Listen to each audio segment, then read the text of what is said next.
Olá, eu sou a Renata Quadros e esse é o Recontando Casos, canal onde eu trago vocês aqui para a sala da minha casa e reconto um caso.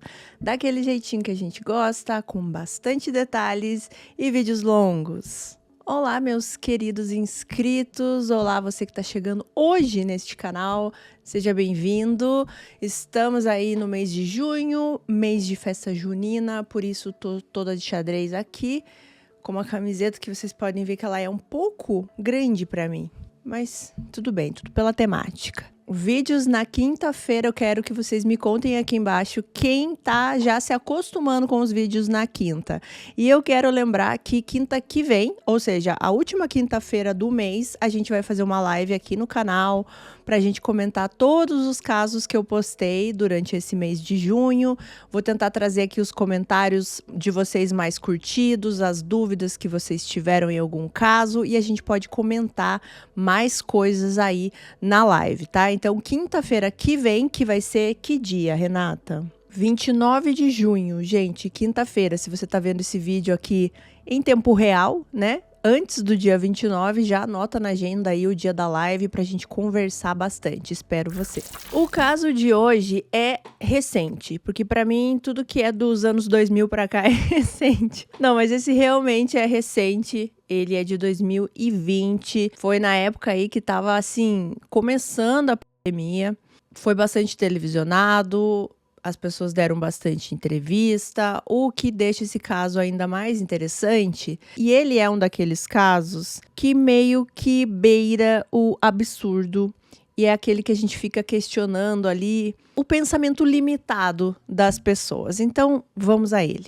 Vamos agora, então, para a região de Dallas, no Texas, onde vivia a família Faith. E ela era composta por Jennifer Faith, James Faith, mais conhecido como Jamie, e a filha Amber. A Amber, ela era filha biológica da Jennifer e foi adotada pelo Jamie.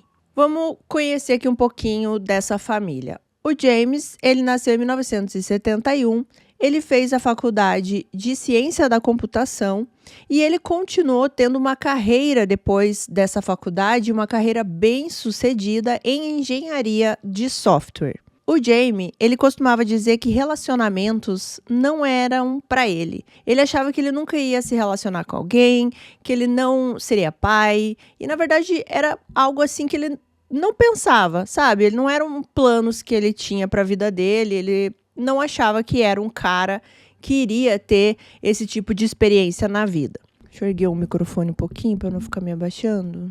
Pode ser assim, gente? Obrigada. Então, ele sempre falava, eu nunca vou ter filhos, eu nunca vou me casar, mas isso mudou em 2005, que foi quando ele conheceu a Jennifer. Quando eles se conheceram, a atração foi meio que instantânea, eles se deram bem logo de cara.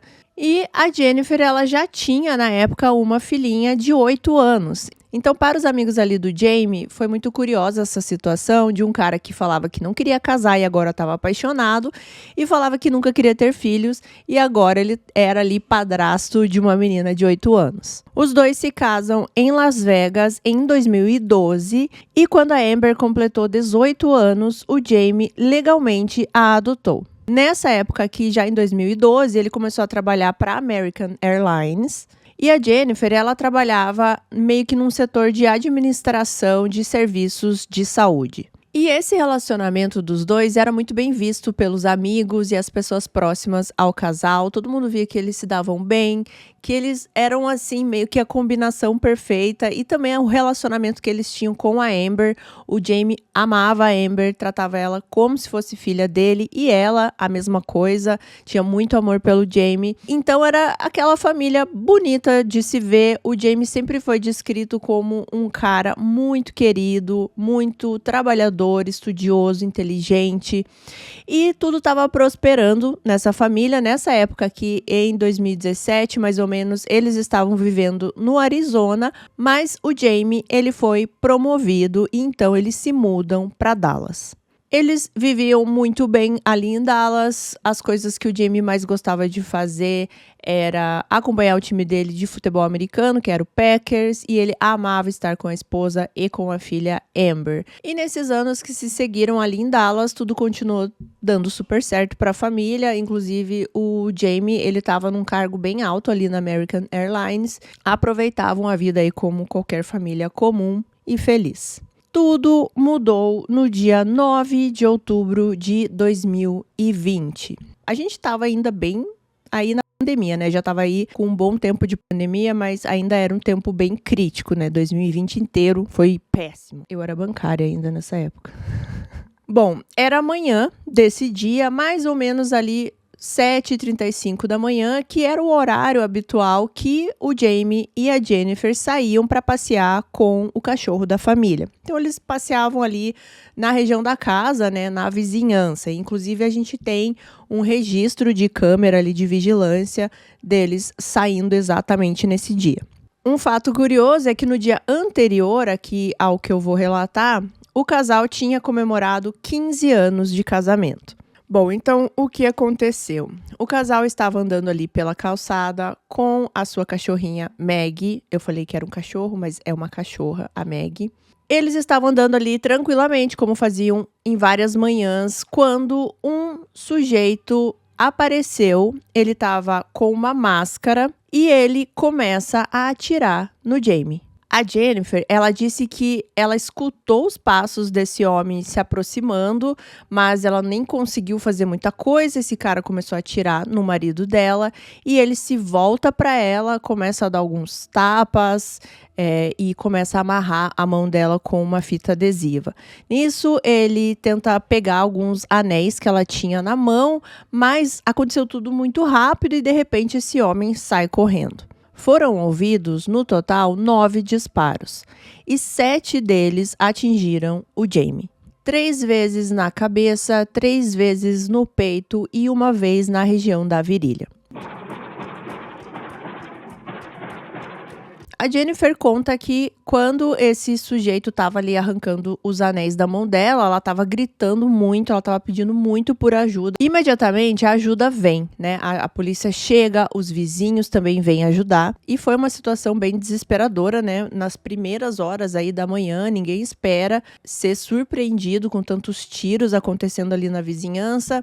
A única coisa que eles conseguiram ver, né, depois que tudo aconteceu, é que esse homem fugiu numa caminhonete Nissan preta. Bom, quando a polícia chega ali no local, já estava tudo muito estranho, porque era muito violento, né? Uma pessoa chegar ali e atirar 9 vezes, né? Acertou 7, mas a pessoa atirou 9 vezes contra o Jamie e aparentemente para roubar alguns anéis, né? E por que ele foi tão violento com o Jamie e não fez nada com a Jennifer? Então, questionamentos ali começaram a ser feitos. Esses anéis que esse sujeito roubou valiam mais ou menos em torno de uns $3.000. Então, era uma quantia muito pequena para tamanha violência. Então, a polícia já de cara sabia que poderia ser algo pessoal. A Jennifer, ela também acreditava que podia ser algo pessoal, porque, lembrando aqui, o Jamie, ele tinha um cargo alto na American Airlines, ele era diretor. E por causa aqui da pandemia, muitas demissões, né, aconteceram. Então poderia ser algum funcionário revoltado, algum funcionário querendo vingança. Para aquelas pessoas que conheciam o casal, mais do que saber quem tinha feito aquilo com o Jamie, eles queriam saber o porquê. Porque, segundo esses amigos, o Jamie, ele era um cara muito divertido, muito doce. Vizinhos começaram a relatar sobre a amizade que eles tinham com o Jamie. Por exemplo, uma vizinha, ela tinha 7 filhos adotivos. E ela estava passando por um tratamento de câncer. E ela falava que o Jamie, ele fazia de tudo assim para alegrar os filhos dela. Que ele sempre estava disposto a receber os filhos em casa. E também quando ele ia até a casa dela, ele era essa pessoa realmente querida, assim. Que as pessoas não tinham nada de ruim para falar sobre ele. Então, por que alguém ia querer tirar a vida dele? Eles falavam também do casal em si, né, que era um casal divertido, que a Jennifer era muito divertida, que ninguém via ela brava, ninguém via ela chateada por nada. Bom, a polícia ela começou a tentar encontrar qualquer evidência, qualquer caminho para seguir e de cara eles já começaram a pegar ali as imagens de câmeras de segurança da vizinhança. E por sorte, o Jamie, ele tinha instalado um sistema de segurança na casa. A parte de trás da casa do Jamie ali, né, do Jamie e da Jennifer, pegou uma imagem bem importante para a polícia. A câmera que ficava atrás da casa deles conseguia pegar a casa lateral, a casa do vizinho. Ele, se eu não me engano, ele pegava meio que a parte de trás da casa do vizinho. E essas imagens dessa câmera em específico, ela conseguiu capturar o suspeito, o próprio, ali nessa casa do vizinho, como se ele estivesse aguardando o momento certo para atacar o Jamie. Ele ficou nessa casa ali mais ou menos desde as 2 horas da madrugada, esperando até dar ali às 7 e pouquinho, que é a hora que o casal ia passear com a cachorra. Agora eles tinham a certeza absoluta que era algo bem pessoal, não foi algo aleatório. Outras coisas que eles conseguiram dessas imagens de câmera foi a caminhonete Nissan saindo do local e conseguia ver que a parte de trás dessa caminhonete tinha um adesivo com a letra T. Mas a placa dessa caminhonete não foi possível eles conseguirem por essas imagens, né? A gente sabe que imagens de câmera de segurança, assim, algumas delas, hoje em dia tem umas mais modernas, mas a maioria fica bem borrado, né? E foi o que aconteceu aqui. Mas eles já tinham alguma coisa e eles já sabiam que esse caso estava bem estranho. A Jennifer, ela deu algumas informações a mais do suspeito. Ela conseguiu ver que a máscara que ele estava usando era uma máscara azul e ele estava com uma jaqueta com capuz e que ele tinha mais ou menos aí uma estatura mediana. O que não dizia muito para a polícia, porque essa máscara que esse sujeito estava usando era uma máscara assim que todo mundo estava usando por causa da pandemia. Na verdade, a máscara dele parecia ser de tecido azul e ela cobria aqui, né, do nariz para baixo. Então, meio que muitas pessoas podiam estar usando uma jaqueta com capuz e uma máscara. Bom, enquanto a polícia tentava fazer o trabalho dela, a Jennifer ela começou a dar algumas entrevistas pedindo, por favor, para que se alguém soubesse de quem era essa caminhonete com o adesivo com a letra T, se alguém conhecesse o suspeito pelas imagens que a polícia estava divulgando, que era por favor para falar. Ela ficava muito emocionada quando ela dava essas entrevistas. Ela fala que ela precisava de um fechamento, ela precisava entender o que tinha acontecido, que era muito triste que ela se tornou uma viúva aos 48 anos e que alguém deveria saber de algo. Essa era a esperança dela. Alguém tem que saber de algo, então que essa pessoa venha dar esse testemunho para a polícia, que ela venha dar essa informação. Eu sei que muitas pessoas não gostam que eu coloque entrevistas ou as pessoas falando aqui em inglês, tá? Mas nesse caso aqui é bem importante, então eu vou precisar colocar algumas imagens e vocês vão entender por quê. Hope that at some point maybe this person can recognize the gravity of what they've done and feel some sort of guilt enough to come forward. Somebody has got to know whose truck this is. I'm not supposed to be widowed at 48.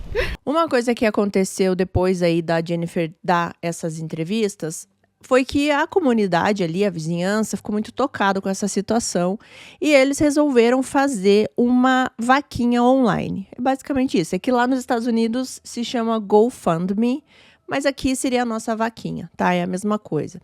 E eles fizeram isso porque eles ficaram tocados com a história da família. Eles conheciam a família, não todo mundo, mas a maioria ali conhecia e gostavam muito deles, enfim, queriam ajudar de alguma maneira e ela começou a arrecadar um dinheiro aí com essa vaquinha online. E essa vaquinha acabou arrecadando aí mais ou menos cerca de $60 mil e muito rápido, sabe? Essa vaquinha cresceu muito rápido, as pessoas realmente queriam ajudar.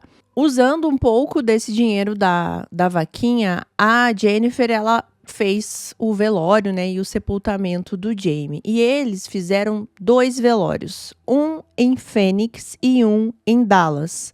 E foi um funeral bem grandioso até, sabe? Lá nos Estados Unidos é um pouco diferente, né, do que a gente faz aqui. Eles têm bastante comida, eles fazem até assim, umas lembrancinhas, umas coisas assim. Então tudo isso tinha no funeral do Jamie.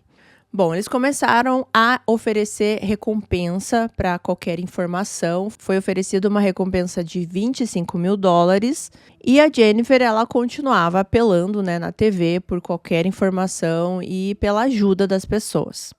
Ela frisava muito sobre a caminhonete Nissan. Ela falava: alguém tem que saber quem tem essa caminhonete, quem tem esse adesivo na caminhonete. Não é um carro pequeno, né? Então alguém tem que conhecer esse carro, alguém tem que saber de quem é esse dono, assim. Ela pedia muito por essas informações. If you know what happened, I need that for closure. It's a black Nissan Titan extended cab. It had a Texas Ranger sticker in the back window.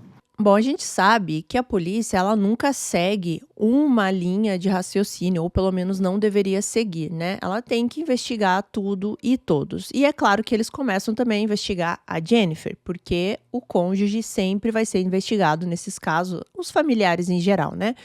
E quando eles começam a investigar aí a vida da Jennifer, os antecedentes dela, celular dela, eles encontram algo bem interessante. A primeira coisa que eles conseguiram encontrar nesse celular foi que em abril de 2020, ou seja, aí, alguns meses antes, ela enviou uma mensagem para uma amiga dela dizendo que ela estava em contato com um ex-namorado.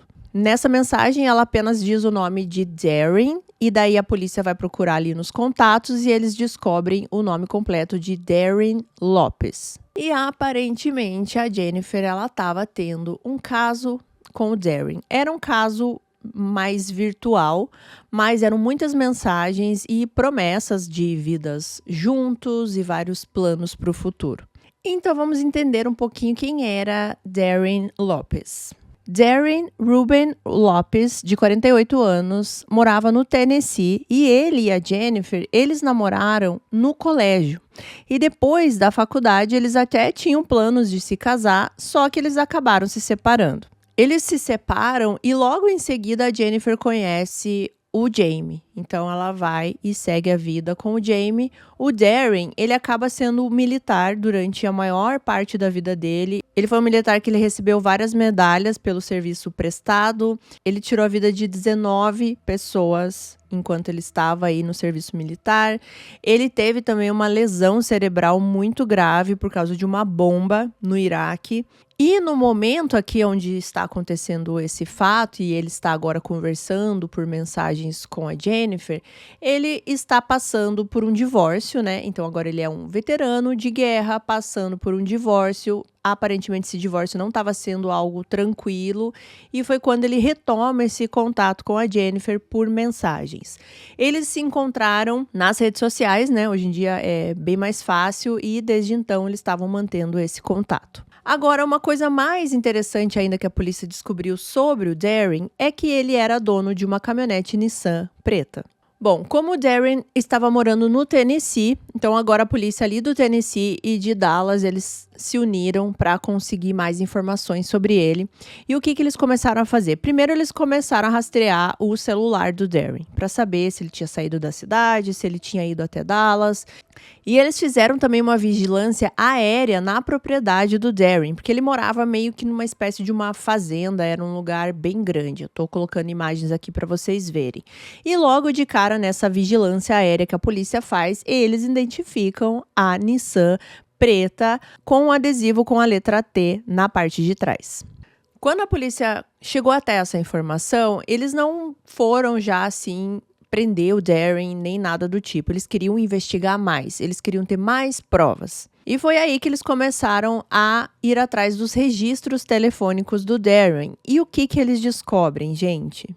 Eles descobrem que o Darren e a Jennifer estavam se comunicando aí nos últimos dias e meses cerca de 500 vezes por dia. A polícia percebeu que eles trocavam esse número enorme aí de mensagens por dia, só que no dia ali do acontecido, na verdade, algumas horas antes do dia 9 e algumas horas depois do dia 9, essas mensagens simplesmente cessaram.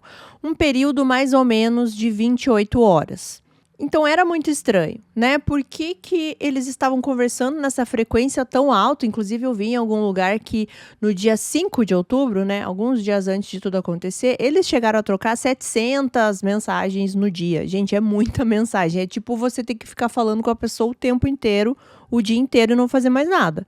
A polícia descobre também que no dia 8, né, ou seja, no dia anterior, onde tudo aconteceu, o Darren disse para as filhas que ele iria fazer uma viagem aí de alguns dias para caçar. E hoje em dia, né, a tecnologia é maravilhosa, porque a polícia conseguiu rapidamente todas essas informações dessa tal viagem que ele falou que iria fazer para caçar, que na verdade era mentira.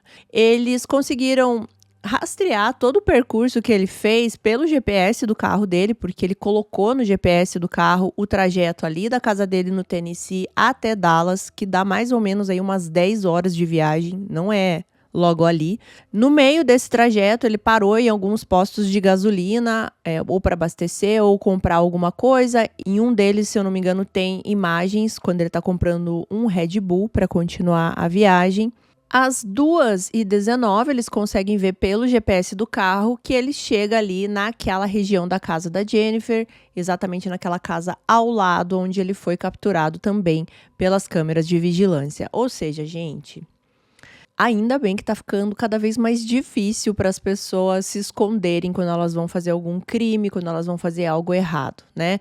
É GPS no carro, é câmera de vigilância, é câmera nos estabelecimentos, é o seu celular. Então, assim, a gente tá mais rastreável do que nunca. E eu não acho isso uma coisa ruim. Tem gente que acha, né? Mas eu acho ótimo. Ah, e outra coisa é que nessas imagens que ele foi capturado no posto de gasolina, ele está usando uma máscara azul, né? Exatamente como a Jennifer descreveu para a polícia que o sujeito usava.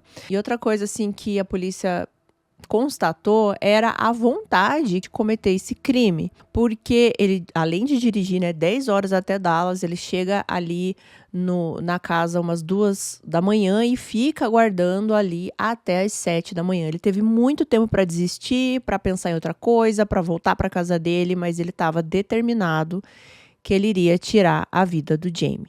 Depois que ele faz tudo aquilo com o Jamie, ele atira 9 vezes, acerta 7 vezes, ele empurra a Jennifer, chega a dar alguns tapas nela, pega os anéis dela, sai correndo, entra no carro e volta para casa dele no Tennessee. Então, quem fez esse crime já estava mais do que claro. O que a polícia tinha que descobrir agora é por que ele fez. Será que ele fez isso por motivos próprios, né? Ele queria a Jennifer só pra ele fez porque amava muito ela, porque queria reatar aquele relacionamento que ele teve lá atrás, e para isso ele tinha que tirar o Jamie do caminho. Ou será que alguém combinou alguma coisa com ele? Pode estar parecendo bem óbvio aqui nesse momento, e eu sei disso, mas fica até o final do vídeo porque ainda tem coisa. A polícia, ela começou ali a vasculhar mais ainda as mensagens dos celulares dos dois e eles descobriram que a conexão entre os dois não era aqui, entre aspas, apenas um caso virtual. Eles tinham uma conexão bem profunda que beirava a obsessão. Era muita mensagem e era muitos planos e era uma coisa assim o tempo inteiro, a todo momento. E é claro que essa obsessão poderia ser um motivo aí para que o Darren tirasse a vida do Jamie. E é também para Jennifer pedir para que ele fizesse isso, né? Porque a gente vê por aí vários casos que esse motivo da pessoa querer estar com outra pessoa já é motivo suficiente para cometer um crime. E diante de toda essa informação, né, dos dados do GPS, das mensagens, das câmeras, eles acreditam que tem já o suficiente para prender o Darren. E eles fazem isso no dia 11 de janeiro de 2021. Então, demorou aí alguns meses, né, para eles prenderem o Darren. Pelo que eu entendi, eu vi algumas coisas diferentes aí em fontes, mas ele foi parado enquanto ele dirigia, eles estavam rastreando o carro, mas ele não estava na caminhonete preta, ele estava num outro carro da família, que se eu não me engano era o carro da filha dele, mas ele usava esse carro. E quando a polícia para, ele dá a voz de prisão e tudo mais, ele parecia estar nervoso, mas ao mesmo tempo ele estava quieto, ele estava assim, meio sem reação. E nesse carro eles encontram a mesma máscara que ele estava usando no dia do crime, aquela máscara azul.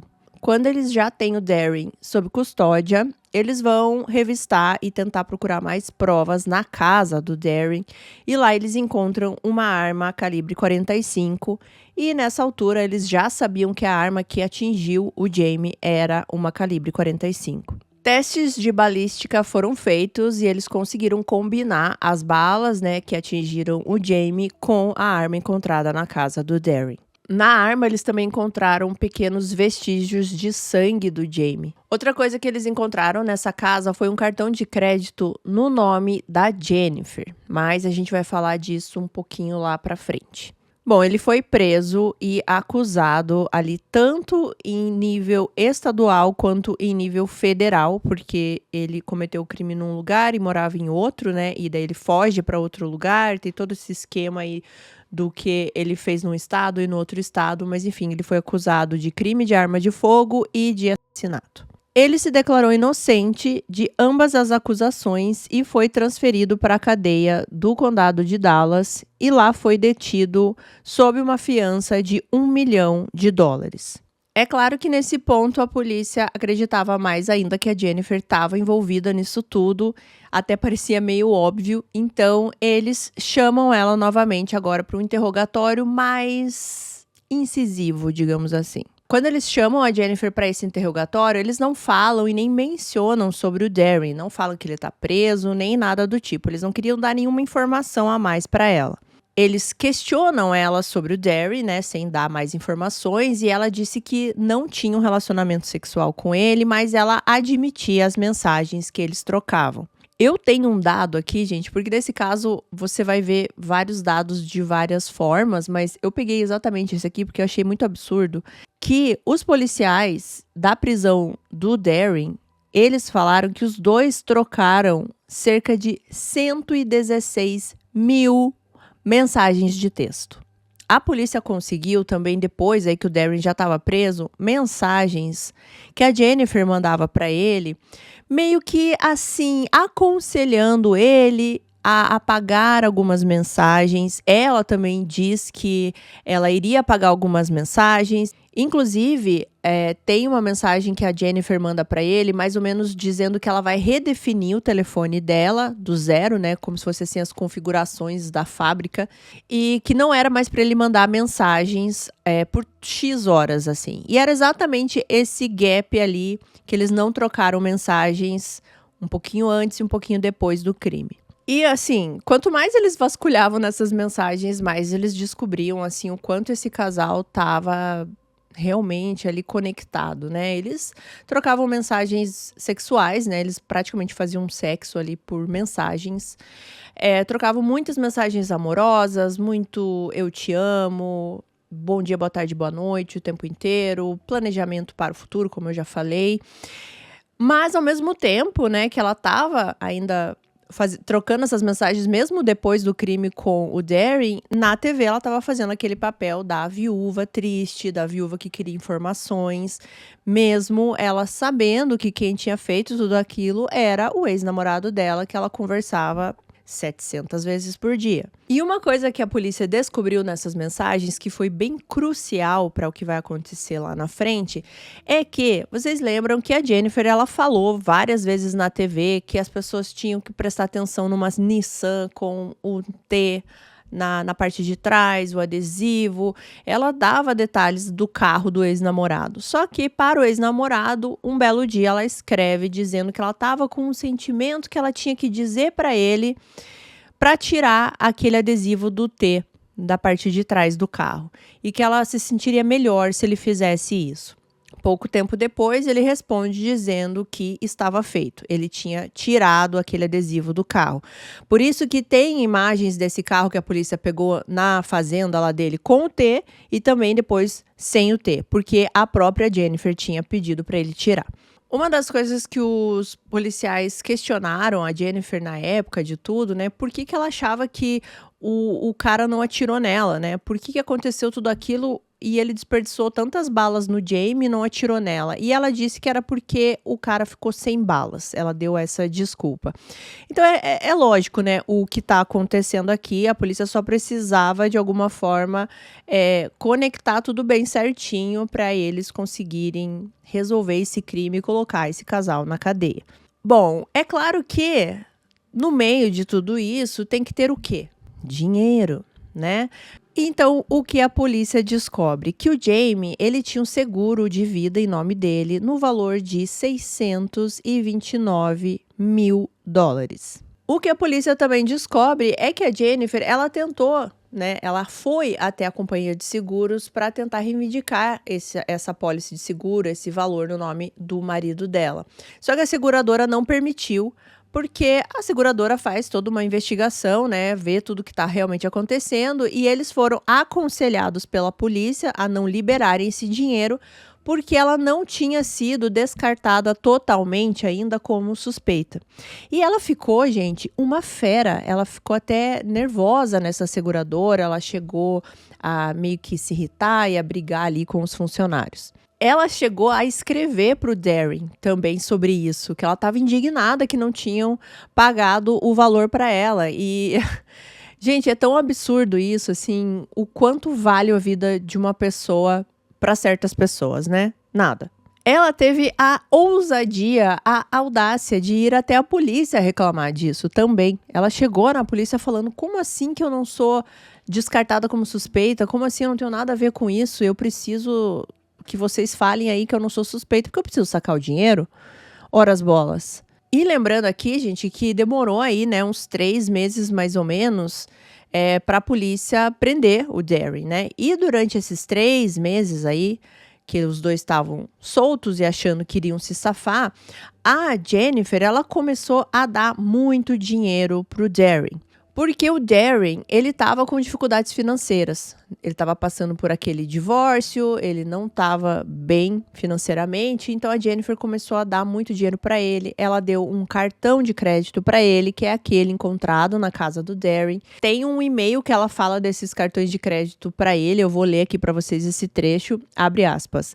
Aqui estão meus 2 principais cartões de crédito. O American Express não tem limite, e acho que o Visa tem um limite de $35 mil. Eu pago os 2 todos os meses para que você nunca precise se preocupar com eles serem recusados. Fecha aspas. Ela também pegou o dinheiro daquela vaquinha online que eu falei para vocês. Ela também usou esse dinheiro que a comunidade deu para ela, para que ela pudesse se reerguer aí depois do assassinato do marido dela. Ela usou isso para dar presentes pro amante. E esse dinheiro da vaquinha, que era cerca de $60 mil, ela, assim, tirou todo o dinheiro da vaquinha e ela gastou, assim, cerca de dias, gente. De dias ela torrou esse dinheiro. Ela chegou a comprar também passagens aéreas pro Darren e para as filhas do Darren, para eles viajarem, não sei exatamente para onde, mas tudo ela que estava bancando, né? E além daquele cartão de crédito também que eu já mencionei. E assim, eu pensando aqui agora, contando para vocês que ela estava toda dando dinheiro para ele, dando presentes e várias coisas, eu acho que também era uma forma aí de manter ele próximo, né? De que ele não contasse nada para ninguém e que eles conseguissem continuar ali com esse plano os dois juntos, né? E que ele não pensasse em nenhum momento de contar tudo que tá acontecendo ou ter se arrependido do que ele fez. Depois que ele foi preso, ela também continuou mandando algumas mensagens para ele. Isso aqui ficou um pouco confuso para mim.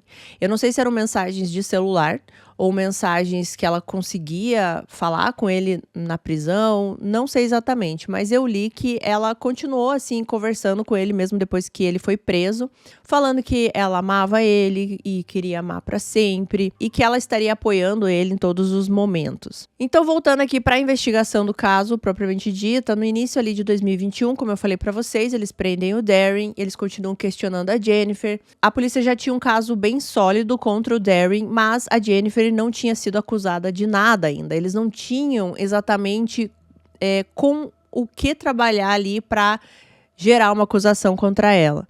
E a polícia sabia que eles não teriam ali a cooperação do Darren. Ele não iria falar nada contra a Jennifer. Ele continuava muito leal e fiel a ela. Então, o que a polícia fez? Eles começaram a construir um caso super certinho, super coeso, com a finalidade de acusar a Jennifer de obstrução da justiça. A obstrução da justiça significa que você está adulterando ou destruindo evidências para impedir a sua disponibilidade em um julgamento posterior, ou para impedir que esteja disponível. E essa obstrução é relacionada, claro, à investigação de assassinato do marido dela. Eles não estavam acusando ela de ter participado desse assassinato, tá? Eles, de início, acusaram ela de estar aí dificultando essa investigação. Por exemplo, apagando mensagens de texto no celular, apagando e-mails, redefinindo o celular, pedindo pro amante tirar o adesivo do carro, sabe? Todas essas coisas. Dando aquelas entrevistas também, né? Levando as pessoas a acreditar que ela não sabia de nada. Enfim, nesse sentido era a acusação dela. Ela estava sendo acusada por obstrução da justiça, por estar encobrindo o crime que o amante dela fez. E é claro que a Jennifer se declarou inocente. A polícia, ela estava sendo muito cuidadosa com isso. É claro que a polícia não iria parar apenas nessa acusação. Eles sabiam que tinha mais coisa aí. Então, pelo menos, eles conseguiram deter a Jennifer para que ela não destruísse mais nenhuma prova, para que ela não dificultasse mais a investigação e eles conseguissem descobrir mais coisas. E é exatamente isso que acontece, porque eles vão até a casa da Jennifer. Agora eles poderiam revistar toda essa casa e procurar por mais coisas, e eles encontram um computador e eles vão olhar todo o histórico ali de e-mails desse computador. E é aí que a investigação vai para um rumo totalmente diferente. O que a polícia estava imaginando era que os dois, claro, estavam ali combinando todo esse crime contra o Jamie, porque eles queriam ficar juntos, porque eles queriam pegar o dinheiro, né? Aquela coisa clichê que a gente já vê em vários casos. Só que o que a polícia descobre? Que em abril de 2020, a Jennifer, ela criou um e-mail no nome do marido dela, do Jamie Faith. E ela começa a usar esse e-mail, se passando pelo marido, e manda vários e-mails para o amante, o Darren. E qual que era a ideia aqui da Jennifer? Ela escrevia esses e-mails se passando pelo Jamie, e ela escrevia nesses e-mails que o Jamie, né, no caso, iria violentar a Jennifer, que ele iria abusar sexualmente dela, queria fazer várias coisas terríveis com ela, e ela encaminhava esses e-mails para o Darren. Então o Darren recebia esses e-mails achando que era o Jamie, e o Jamie falando que ia fazer tudo aquilo com ela. Queria bater nela, várias coisas desse tipo. Ela escrevia se passando pelo Jamie, provocando o Darren. Ela falava várias coisas do tipo assim: eu tô aqui com ela e agora eu vou fazer várias coisas que você não pode fazer, e depois eu vou torturar ela, e depois eu vou fazer isso e aquilo. Ela começou a envenenar o Darren. Ela começou a contar essa história de que o Jamie era um marido violento, um marido que fazia coisas horríveis com ela. E só para deixar claro aqui, isso nunca aconteceu, tá? O Jamie nunca foi esse tipo de marido com a Jennifer. Numa das fontes que eu tava pesquisando, eles até falam assim: os e-mails são muito explícitos para serem exibidos na TV. Então, gente, eu não consegui encontrar exatamente assim o conteúdo deles. Eu encontrei algumas coisas mais lights, digamos assim, mas eu imagino que eram coisas bem pesadas. Então, o que a polícia estava vendo ali era essa ideia de que o Darren acreditava que estava trocando e-mails com o Jamie e que eles tinham essa conexão aí de ódio, né? Porque o Jamie ficava provocando ele respondia de volta e ele começou a cultivar esse ódio do Jamie. Lembrando aqui, gente, era a própria Jennifer que estava escrevendo para ele. Lembra daquele caso que eu contei aqui da Janelle Porter? Que ela também criou vários e-mails e fez a cabeça de várias pessoas para atos horríveis. Também é absurdo esse caso. É mais ou menos parecido, mas ainda acho que o da Janelle é pior. E a polícia descobre que não tinha só esse e-mail criado pela Jennifer. Ela criou um outro e-mail. Os dois e-mails ela criou no Gmail. Esse outro e-mail eu não consegui encontrar o nome, mas ela colocou o nome de uma amiga dela, tá? Ela fez um e-mail no nome da amiga. E ela cria esse e-mail só para ter mais ali um elemento nessa história toda, para que o Darren acreditasse que a Jennifer realmente estava sofrendo violência física, emocional, sexual dentro de casa. Então, esse e-mail que ela fez no nome de uma amiga servia para que essa amiga, entre aspas, também escrevesse para o Darren, corroborando com tudo que a Jennifer contava e com tudo que o Jamie também escrevia para ele. Essa amiga também começava a escrever algumas coisas do tipo: a gente precisa fazer alguma coisa, a gente precisa salvar a Jennifer, a única coisa que pode ser feita é o Jamie sumir. Então ela ficou usando essas duas contas de e-mail, uma no nome do marido, outra no nome de uma amiga, e ela escrevia para o Darren para criar aí toda uma narrativa de que ela estava sendo coagida dentro de casa, torturada, violentada e um monte de coisas horríveis. Outra coisa que ela fez, gente, ela entrou num banco de imagens, mas assim, naquele banco de imagens que eu nem sei se é um banco realmente de imagens, eu acho que é o próprio Google mesmo. Ela colocou nessa busca fotos de pessoas agredidas, então ela mandava pro Darren como se fossem fotos dela. Ele acreditava em toda essa narrativa. Pro Darren, a Jennifer estava em perigo naquela casa e o vilão era o Jamie. Tem uma mensagem que ele troca aí, e-mail, né, com essa amiga, entre aspas, da Jennifer, que ele fala explicitamente sobre colocar uma bala na cabeça do Jamie. E assim, gente, essa conversa que ele tinha com essa amiga, entre aspas, era bem explícita, assim. Elas falavam, né, eu acho que realmente, assim, tinha que acontecer alguma coisa com o Jamie, eu acho que ele deveria morrer, eu acho que alguém deveria matar ele. Tudo isso era um planejamento da Jennifer, né, para tentar colocar essas ideias de alguma forma na cabeça do Darren. E parece que funcionou. E aqui, se a gente for lembrar que o Darren é um veterano de guerra, que na guerra ele matou 19 pessoas, e ele tem, digamos, esse espírito, assim, de ser o herói, de lutar pelas pessoas, enfim, essa mentalidade, é claro que isso foi um incentivo para ele, né? Ele precisava salvar essa mulher desse homem mau, desse inimigo. A Jennifer sabia disso. A Jennifer sabia de todo esse background do Darren. Uma das coisas que a polícia daí percebeu depois de tudo isso é aquele tiro que o Darren deu no Jamie na virilha. Parecia muito um recado, né? Um recado que você dá para uma pessoa que você acredita que está abusando de outra, né? Para um homem que está abusando de uma mulher, enfim. Então foi muito específico esse tiro. Mas é claro que, já vamos frisar aqui, que por mais que o Darren tenha sido enganado, manipulado, incentivado a cometer esse crime, ele é um homem adulto, ele sabe que tirar a vida de outra pessoa é errado. Ele poderia ter ido à polícia, por exemplo, denunciar o James, já que ele acreditava em toda essa história que ele era um marido violento, mas não. Ele escolheu o lado do crime e, por isso, ele tem que pagar, mesmo ele tendo sido enganado pela Jennifer. Bom, os promotores, eles reuniram todos os e-mails, todas as evidências contra a Jennifer, incluindo os seus pagamentos e presentes que ela fez para o Darren, e em setembro de 2021, 7 meses depois que ela foi acusada de obstrução da justiça, a Jennifer foi acusada pela segunda vez e agora ela foi acusada de assassinato de aluguel. E depois que eles conseguiram acusar a Jennifer, eles já não tinham dúvidas de que ela era a mente por detrás de tudo isso e o Darren foi apenas um fantoche.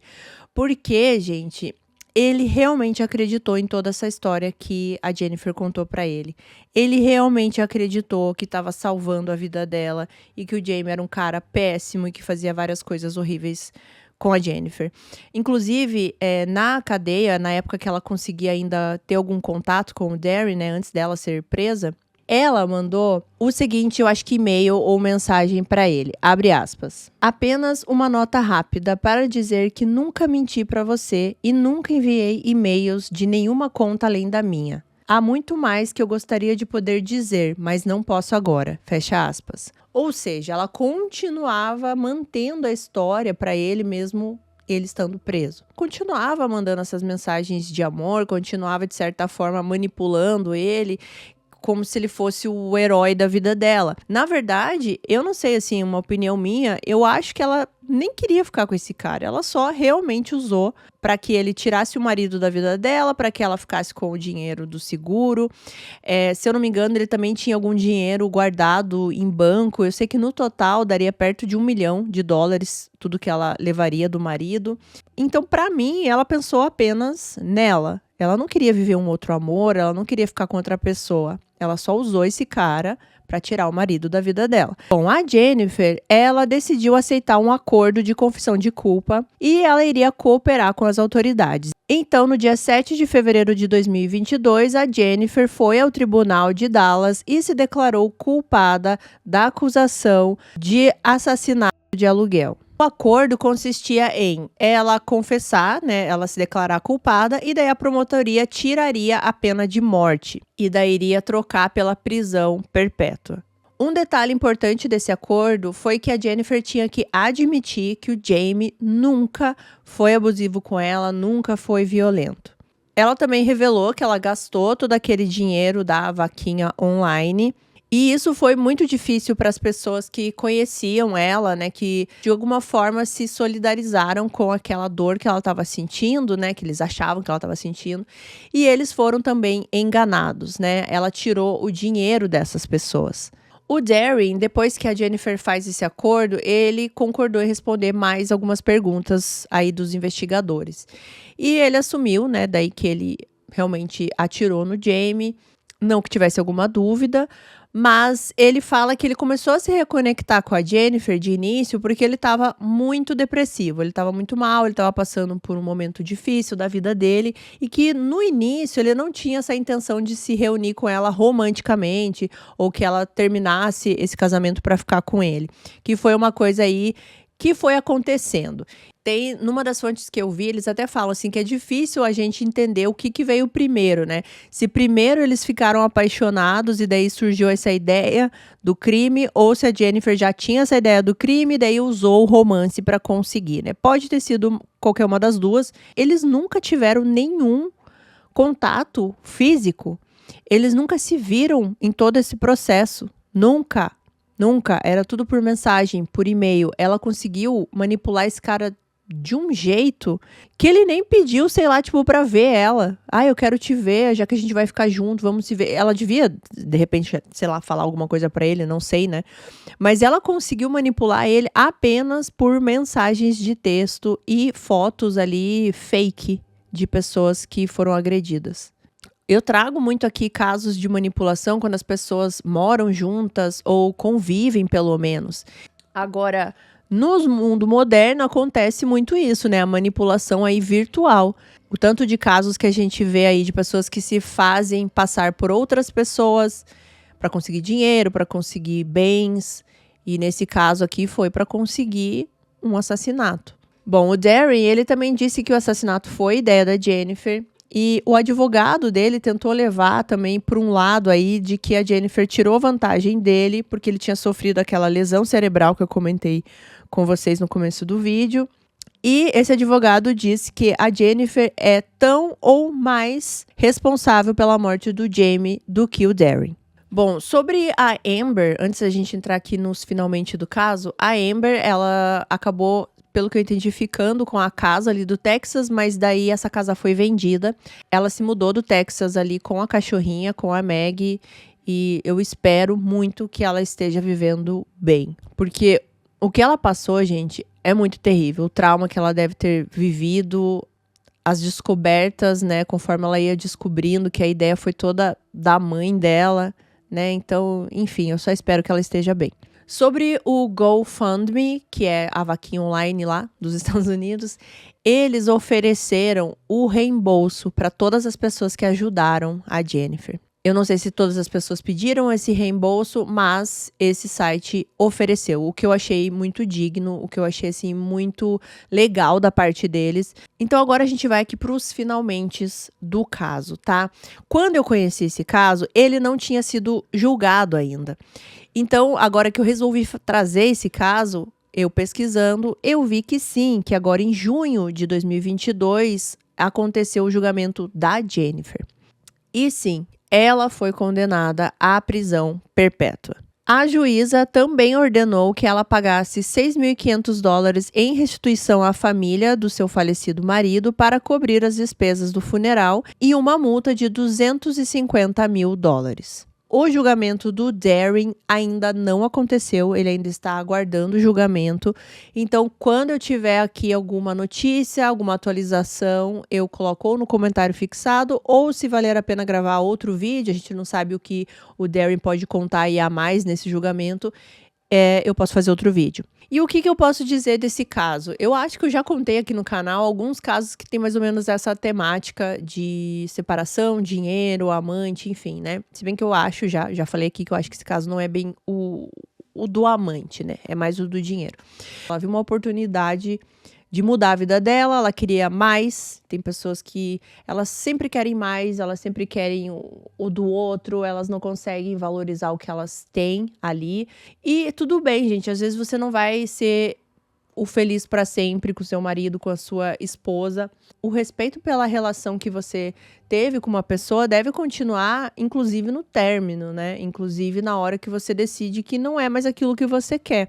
E quando eu vejo uma pessoa que é capaz, assim, conviver e ser casada durante 15 anos e conseguir armar toda essa história durante meses para tirar a vida da pessoa que você conviveu durante 15 anos. Não sei, gente, não entra na minha cabeça isso, sabe? Para mim é muito difícil de aceitar essa frieza, esse egoísmo, de pensar em si mesma e no dinheiro e em coisas assim que não tem valor nenhum se a gente for pensar. O que ela tinha na vida era de grande valor, né? Um marido que gostava dela, que adotou a filha dela, ela tinha uma filha maravilhosa, tinha um convívio legal, moravam num lugar legal, numa casa legal, mas parece que não estava bom. Ela queria tudo aquilo só para ela. Em algumas fontes, gente, diz que o James ainda sabia que ela estava tendo um caso e tentava salvar aí esse casamento para que eles ficassem juntos. Enfim, eu não sei se isso é totalmente verdade, tá? Mas assim, de qualquer forma, quando você quer sair do casamento, você tem meios certos para fazer isso. Meios que, claro, podem ser dolorosos, né, para um ou para outro, mas vão ser superados. Agora, quando você toma essa atitude, assim, egoísta, ela não pensou nem na filha dela para fazer tudo isso.